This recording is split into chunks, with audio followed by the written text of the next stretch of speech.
할렐루야. 즐거운 연휴 보내고 계시죠? 다 같이 마음을 모아서 12월 28일 2022년 수요일 저녁 예배, 마지막 저녁 예배를 성부, 성자, 성령의 이름으로 드립니다. 우리 함께 사도신경으로 신앙 고백합니다. 나는 전능하신 아버지 하나님, 천지의 창조주를 믿습니다. 나는 그의 유일하신 아들, 우리 주 예수 그리스도를 믿습니다. 그는 성령으로 잉태되어 동정녀 마리아에게서 나시고 본디오 빌라도에게 고난을 받아 십자가에 못 박혀 죽으시고 장사된 지 사흘 만에 죽은 자 가운데서 다시 살아나셨으며 하늘에 오르시어 전능하신 아버지 하나님 우편에 앉아 계시다가 거기로부터 살아있는 자와 죽은 자를 심판하러 오십니다. 나는 성령을 믿으며 거룩한 공교회와 성도의 교제와 죄를 용서받는 것과 몸의 부활과 영생을 믿습니다. 아멘. 우리 찬송가 393장 합니다. 393장. 예전 찬송가는 447장이고요. 오신실하신 주 찬송가 393장. 우리 함께 가사를 생각하면서 찬양합니다. 오신실하신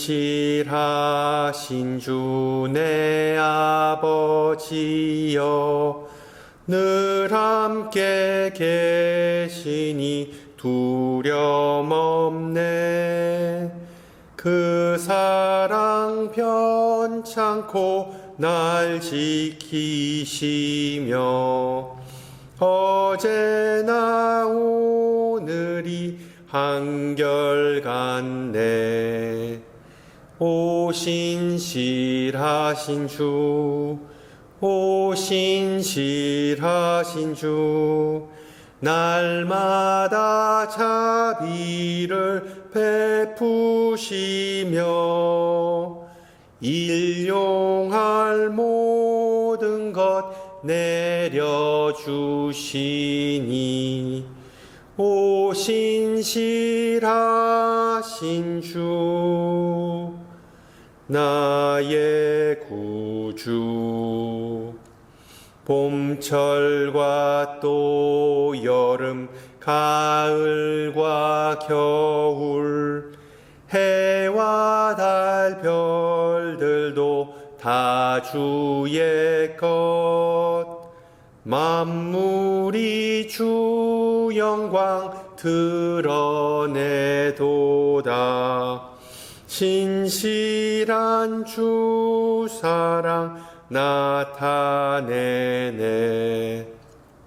오신실하신 주 오신실하신 주 날마다 자비를 베푸시며 일용할 모든 것 내려주시니 오신실하신 주 나의 구주. 내 죄를 사하여 안위하시고 주 친히 오셔서 인도하네.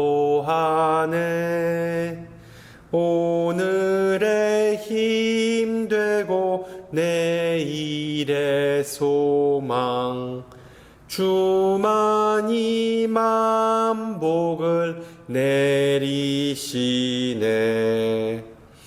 오신실하신 주 오신실하신 주 날마다 자비를 베푸시며 일용할 모든 것 내려주시니 오신실하신 주 나의 구주. 아멘. 하나님께서 오늘 저녁 우리에게 주신 말씀 예레미야서 31장 31절에서 34절입니다. 우리가 잘 아는 내용이죠. 구약 성경, 제가 가진 성경으로 구약 성경 1102페이지입니다. 1102페이지. 예레미야 31장 31절에서 34절 말씀을 받들어 봉독합니다. 여호와의 말씀이니라. 보라, 날이 이르리니 내가 이스라엘 집과 유다 집에 새 언약을 맺으리라. 이 언약은 내가 그들의 조상들의 손을 잡고 애굽 땅에서 인도하여 내던 날에 맺은 것과 같지 아니할 것은 내가 그들의 남편이 되었어도 그들이 내 언약을 깨트렸음이라. 여호와의 말씀이니라.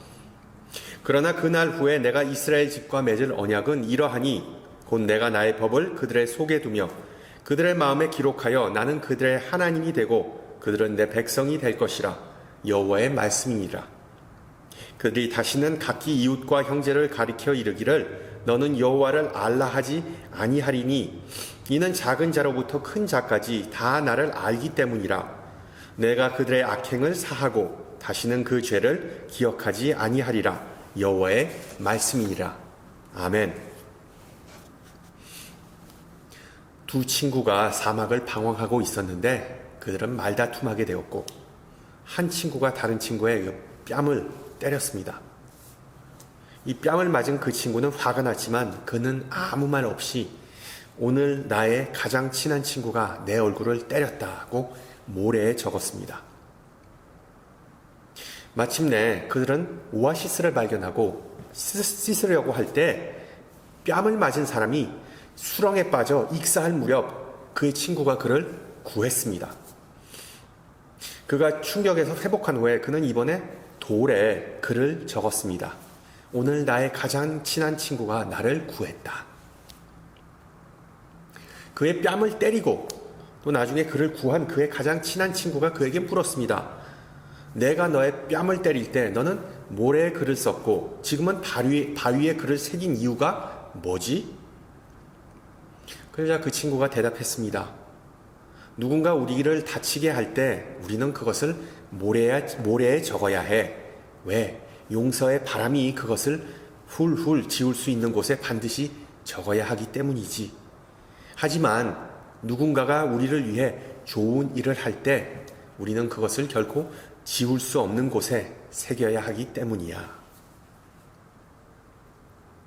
이제 2022년도 며칠 안 남았는데 한 해를 마무리하면서 매번 드는 생각이지만 참 시간이 빨리 간 것 같습니다. 왜 이렇게 사는 것이 바쁘고 여유가 없었는지, 그리고 또한 왜 내 곁에 있는 사람들을 좀 더 사랑하고 배려하지 못하였는지 항상 아쉬움이 남지요. 다른 사람이 나에게 베푼 사랑과 은혜를 잊지 않고 마음속 깊은 곳에 간직하는 것, 마음에 새기는 것은 인간적인 도리입니다. 하물며 우리를 창조하시고 우리를 사랑하시고 우리를 구원하신 그 하나님의 은혜와 사랑을 절대로 지워지지 않게 우리 마음에 새기고 그것을 두루두루 묵상하고 회상하는 것은 하나님의 자녀로서 당연한 도리이겠죠. 오늘 읽은 본문에는 하나님의 사랑의 징표를 마음에 새긴 사람이 나오는데 그는 바로 예레미야 선지자였습니다. 잘 알다시피 예레미야는 눈물의 선지자라는 별명을 가졌는데 그의 온 생애가 절망과 아픔으로 가득했기 때문이죠. 자신의 눈앞에서 유다 왕국이 멸망하고 하나님의 임재의 상징이었던 예루살렘 성전이 파괴되고 많은 백성이 바빌론의 포로로 끌려가는 그 비참한 모습을 생생히 목격했던 비운의 인물이었습니다. 이스라엘 역사에서 가장 비극적 사건인 바빌론 유수를 직접 목격했을 뿐만 아니라 그 장면을 성경 기록으로 남긴 정말 하나님의 심판을 예고하고 지켜보고 그리고 후대에 전해준 대단한 하나님의 사람이었습니다. 우리 신앙인들에게 있어 예레미야서를 읽고 이해하기가 쉽지 않은데 우선 이사야와 에스겔과 마찬가지로 예레미야는 대예언서로 분류되기 때문에 그 분량이 우선 방대합니다.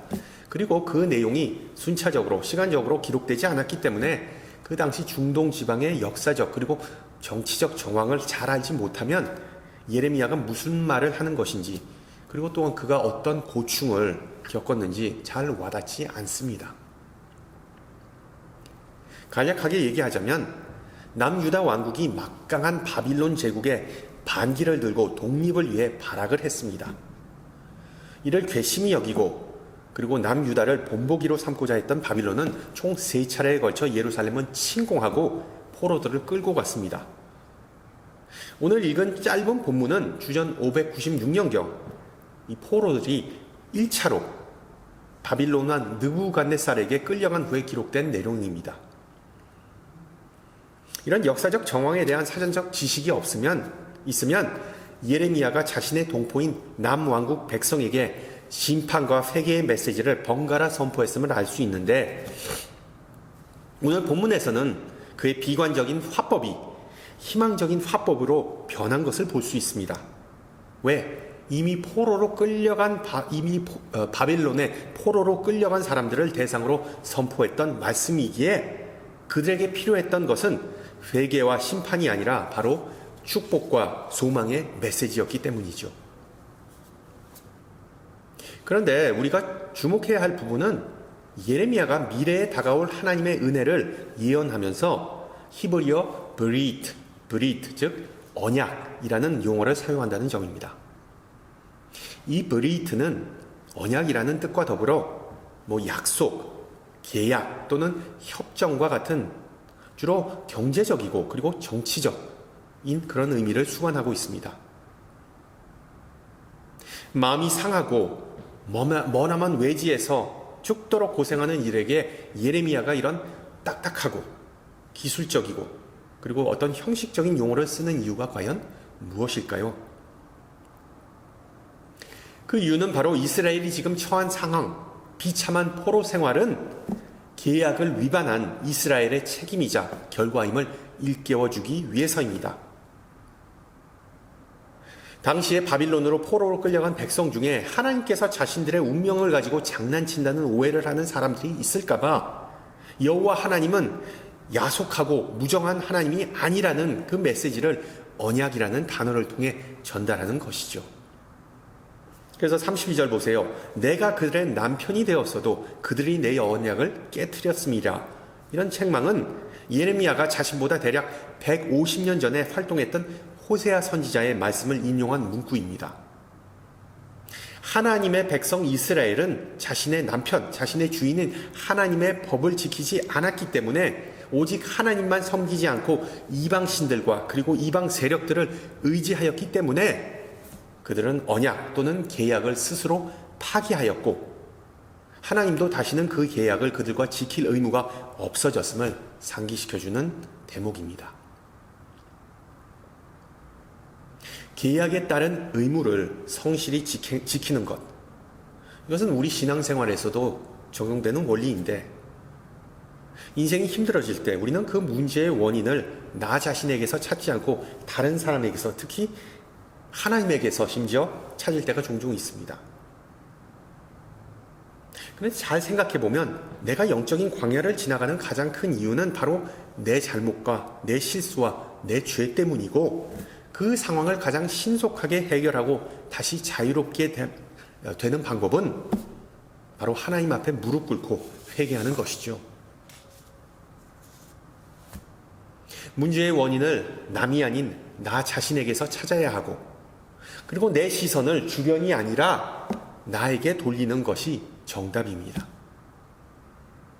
조금 더 나아가서 하나님과 맺은 언약, 하나님의 말씀을 잣대로 삼아서 학개 선지자가 말했듯이 자신의 소위, 즉 나의 인생, 나의 태도, 나의 걸어온 길, 나의 행위를 살펴보는 것이 정답입니다.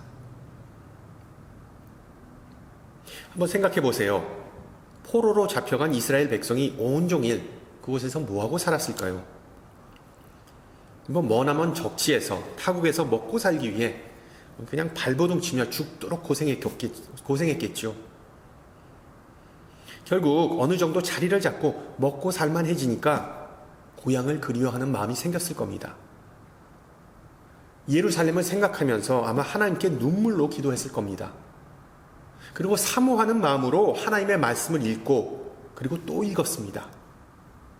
회당에 모여서 말씀을 공부하고 기도한 것이 포로 시대에 일어났던 예배의 그 영적 부흥 운동의 특징이었습니다.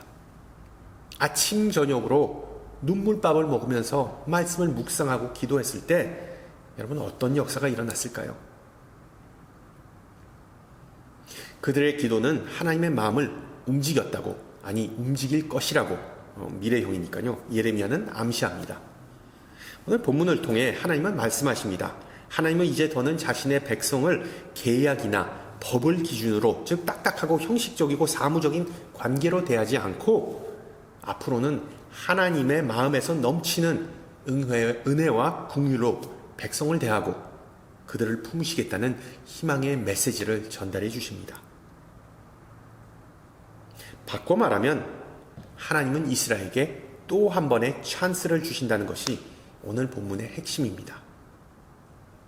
그리고 그 찬스를 최대한 살리기 위해, 그 찬스를 지키기 위해 하나님께서 하시는 일련의 행동을 살펴보면 어떤 돌판이나 양피지에 새겨졌던 모세의 율법과는 다르게 새 언약은 백성의 마음판에 새겨질 것이라고 예레미야는 말합니다. 그리고 이 새 언약의 4개의 특징, 그 4개의 조항을 살펴보면 우선 새로운 마음, 새로운 관계, 새로운 지식, 그리고 새로운 용서로 구성됩니다. 그래서 하나님과 백성의 관계는 이제 더는 어떤 눈에 보이는 돌판이나 양피지 같은 물리적인 상징을 통해서가 아니라 눈에 보이지 않는 영과 그리고 마음을 통해 성립된다는 놀라운 약속입니다. 비슷한 맥락에서 이사야 선지자도 하나님께서 그와 같은 새로운 언약을 선물로 주신다고 예언했죠. 이사야 42장, 나 여호와가 의로 너를 불렀은즉 내가 내 손을 잡아 너를 보호하며 너를 세워 백성의 언약과 이방의 빛이 되게 하리라. 이사야와 예레미야가 언급하는 이 새 언약, 새 출발이 과연 무엇일까요? 구언약 혹은 구약은 바로 모세오경, 즉 율법입니다. 그리고 새 언약하면 떠오르는 것이 바로 신약, 즉 메시아 예수 그리스도입니다. 그래서 초대 그리스도인들은 이 새 언약이 예수님의 보혈로서 완성되었다고 믿었고, 우리 현재 그리스도인들도 그리스도를 믿고 주님의 영이 우리와 함께 하시기 때문에 우리가 새 언약의 백성이라는 신앙 고백을 하는 것입니다. 신분이나 나이나 능력이나 배경이나 혈통과는 아무 상관없이 예수 그리스도의 안에 있는 우리는 다 똑같은 새 언약의 증인, 새로운 피조물인 것을 믿으시기 바랍니다. 19세기 영국의 명설교자이자 교회사에서 지대한 영향력을 미친 찰스 스퍼전 목사님은 이 새 언약이 가진 불가항력적인, 우리가 도저히 저항할 수 없는 그 특징, 즉 예수 그리스도의 구원 사역과 성도를 성결케 하는 능력을 다음과 같이 설명합니다. 옛 언약, 구언약은 말하기를 법을 지키며 살아라, 율법을 지키며 살아라. 그러나 새 언약은 말하기를 내가 살아갈수록 나의 법을 지킬 수 있게 내가 내 마음에 그 법을 새겨놓을 것이다.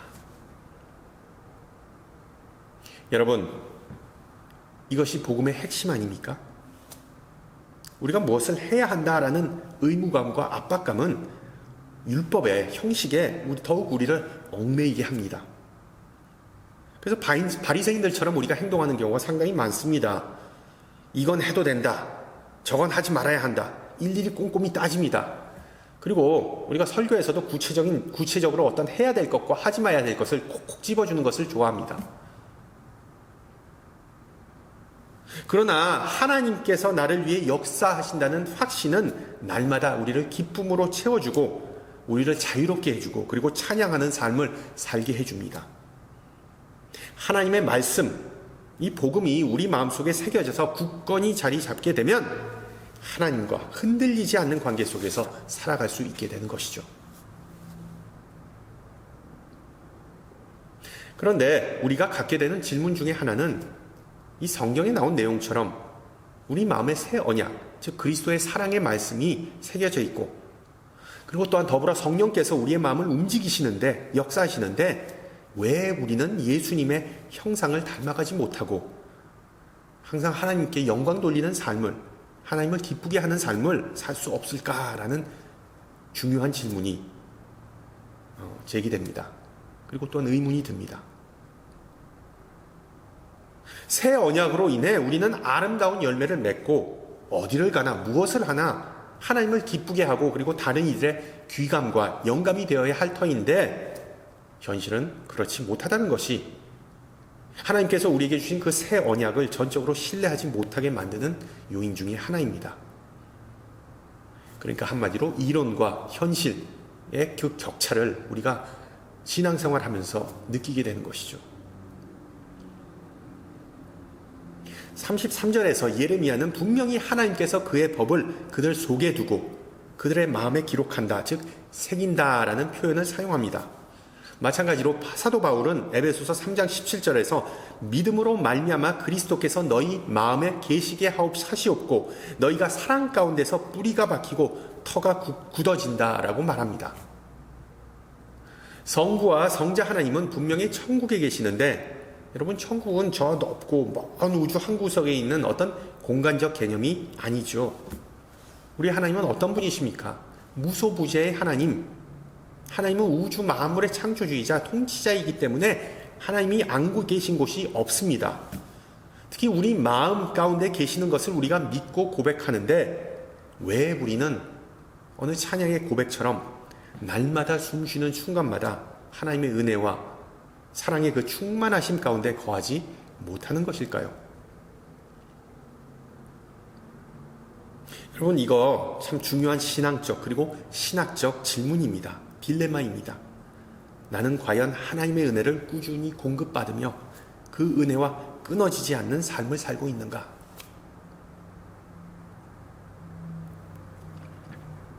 요즘 저는 그 건강 관리를 위해 될 수 있으면 하루에 3끼가 아닌 2끼를 섭취하고 있습니다. 또한 탄수화물을 자제하고 채식을 주로 하고자 합니다. 그렇지만 채식이나 그리고 외식을 좋아하는 사람도 집밥, 특히 갓 지은 따끈따끈한 밥을 싫어하는 사람은 아마 없을 겁니다. 여러분, 밥을 한번 지으면 전기밥솥에서 길어야 한 3, 4일은 갑니다. 그 기간 넘어가면 밥이 냄새나고 맛도 없습니다. 물론 요즘은 기술이 발전해서 햇반 같은 쌀밥이 수개월간 보존이 가능하지만 갓 지은 밥을 절대로 인스턴트 밥이 따라갈 수는 없지요.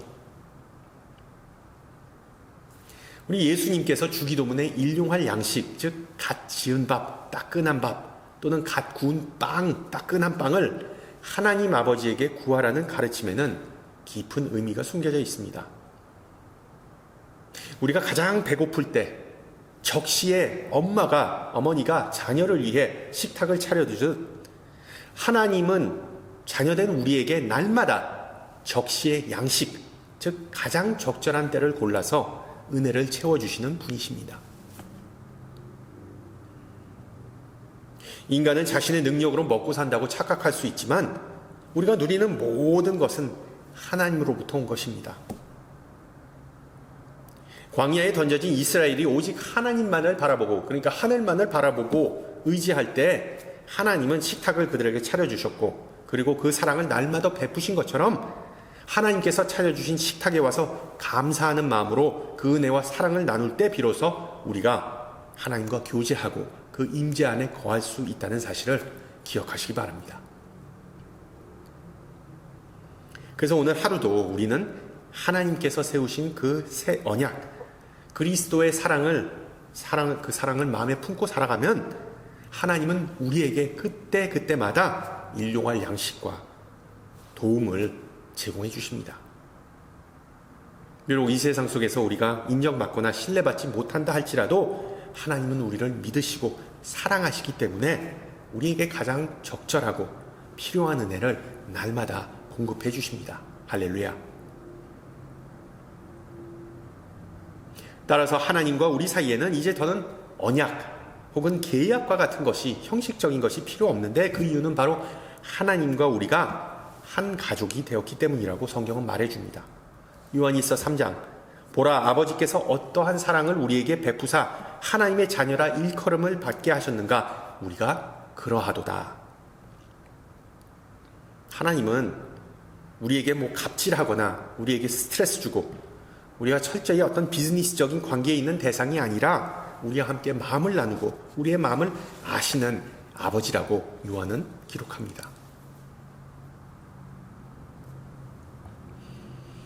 비즈니스적인 관계와 가족적인 관계의 차이는, 여러분, 가족은 맨날 봐도 질리지 않고 그리고 서로 자유롭게 얘기하고 서로 눈치 볼 필요가 없다는 것인데, 우리와 하나님의 새 언약 관계도 이와 같습니다.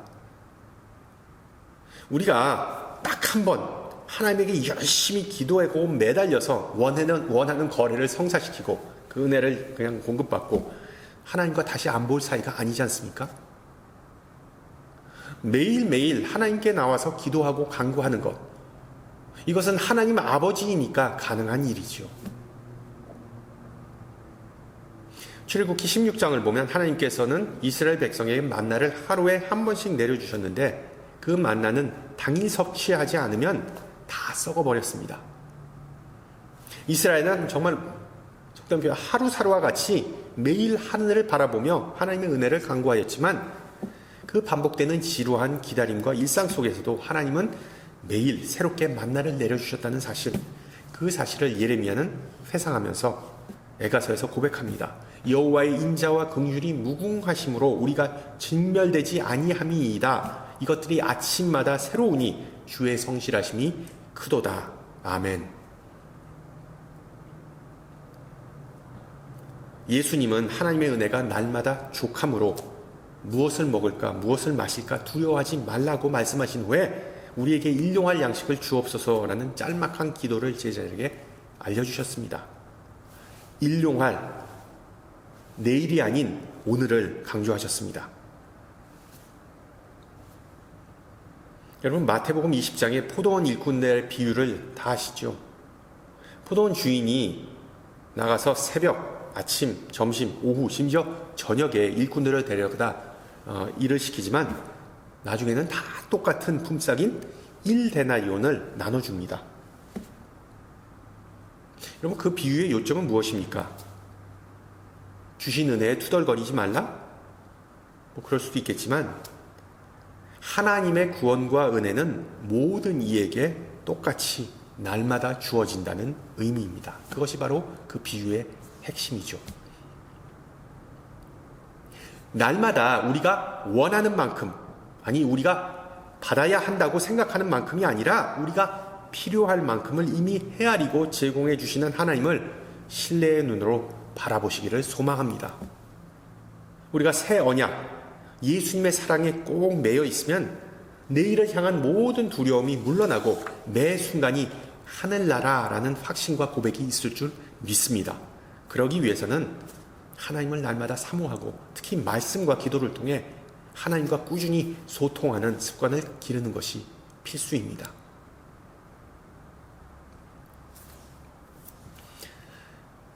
탈무드에 나오는 이야기인데 어떤 학생이 랍비한테 질문했습니다. 선생님, 왜 여호와는 이스라엘 백성에게 광야에서 1년치 먹을 것 만나를 단 한 번에 내리시지 않았을까요? 매일 만나를 내려주는 것이 하나님에게 상당히 번거로웠을 텐데요. 그래서 랍비는 비유를 들어 설명했습니다. 옛날에 어느 부자가 자식에게 매년 생활비를 두둑이 주기로 약속했지. 그래서 1년에 하루를 날 잡아서 아들에게 그 큰 생활비를 직접 전해주었어. 그런데 아버지는 자신이 잘못했다는 생각이 들었지. 아들이 자신을 만나러 오는 유일한 날은 바로 생활비를 받는 그 날이었고 평상시에는 얼굴 한 번 안 비추었던 게야. 그래서 그 부자는 생각을 바꿔서 매일 필요할 만큼의 생활비만 매일 주기로 결심했지. 그래서 그 다음 날도 아들은 아버지를 만나러 와야 했고 그 부자는 자식을 매일 보면서 돈독한 관계를 유지할 수 있었던 게야. 하나님의 은혜가 그냥 한꺼번에 왕창 쏟아지는 것, 물론 그런 은혜 체험을 한 사람들도 있습니다. 그러나 그 은혜가 알게 모르게 보이지 않게 꾸준히 우리 삶 속에서 이어지는 것, 그 마치 아침 이슬과 같은 그런 은혜를 누리는 것이야말로 우리가 새 언약의 산 증인임을 기억하시기 바랍니다. 여러분 스스로 한번 질문해 보시기 바랍니다. 하나님에게 있어 과연 나는 어떤 자녀일까? 솔직히 이 말을 해놓고 제가 가장 가슴이 찔립니다. 한국에 계신 부모님에게 매일 카톡이나 영상통화하지도 못하면서 이런 질문을 하는 것이 이치에 안 맞는 것 같은데, 좀 뻔뻔스럽긴 하지만 저나 여러분이나 우리 모두가 하나님 앞에 서면 다 불효자식 아니겠습니까? 물론 우리가 모범적이고 사랑스러운 자녀가 되지 못할지라도 그래도 감사한 것은 하나님과 우리가 이 그리스도의 사랑, 새 언약으로 연결되어서 우리가 어렵고 힘들 때마다 기대고 의지할 수 있는 분이 계시다는 것. 우리를 위해 쉬지 않고 기도하시고 역사하시고 우리의 기도와 말을 애타게 듣고자 하시는 분이 있다는 것. 이것이 우리에겐 소소하지만 가장 의미 있는 복입니다. 한 해를 마치고 새해를 맞이하면서 아버지 하나님의 음성에 귀를 기울이고 우리의 눈을 돌려 하나님을 뵐 때 바울처럼 주님의 은혜는 내게 족합니다 라는 그런 찬양의 고백이 우리 모든 성도님들에게 있기를 주님의 이름으로 축원합니다. 함께 기도합니다. 알파와 오메가이자 창조 되신 주님, 한 해 동안 우리에게 셀 수 없는 은혜와 축복을 주심을 감사드립니다. 한 해를 마무리하면서 이 시간 우리에게 말씀으로 함께 하심 또한 감사드립니다. 예레미야 선지자의 가르침을 통해 주님께서 우리와 맺은 새 언약의 의미와 소중함을 함께 살펴보았습니다. 우리가 때로는 하나님을 거래의 대상으로 이해했지만 노년에 가서 결국 하나님은 무한한 사랑을 베푸시는 아비라는 것을 깨달은 야곱처럼 이 시간 하나님과의 관계를 새롭게 정립하기를 기도합니다. 자녀된 우리 모두가 항상 주님의 성품과 형상대로 살 수 있기를 간구합니다. 자녀된 우리가 하나님께서 공급해 주신 적시의 은혜에 감사하고 아멘하며 살 수 있게 하옵소서. 자녀된 우리가 항상 예수 그리스도의 발자취를 따라가게 하시고 어려운 여건과 도전 속에서도 성령으로 우리를 강건케 하사 우리 개인마다 그리고 이 공동체가 주님의 빛과 향기를 온 세상에 전할 수 있게 사용하여 주시옵소서. 특별히 힘들었던 한 해였기에 절망과 두려움이 우리의 시야를 희미하게 하고 갈 길을 잃었을 때가 많았음을 고백합니다. 주님의 뜻과 섭리는 보이지 않았고 어려운 경제 여건과 이어지는 질병만이 우리의 관심과 기도의 대상이었음을 고백합니다. 주님의 진리와 선하심을 다시 의지하며 전진하기를 원하오니 우리의 행보를 지켜주시옵소서. 함께 주님 가르쳐준 기도합니다.